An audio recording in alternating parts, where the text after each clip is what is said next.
ஓம் சிவாய நம. மதி வழி பாதை.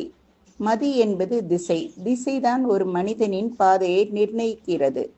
இது புரிய ஒரு கதை சொல்கிறேன், கேளுங்க நண்பர்களே.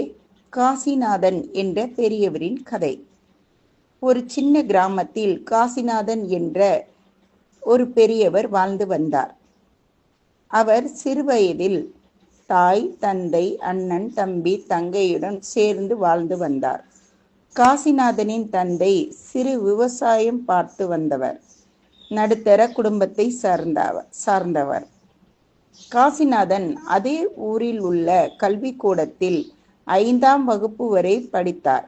பின் பக்கத்து ஊரில் உள்ள பள்ளிக்கூடத்தில் 6ஆம் வகுப்பு சேர்ந்து கல்வி பயின்றார். தினமும் அவர் நடந்து அல்லது மாட்டு வண்டியில் கல்வி பயணம் செய்து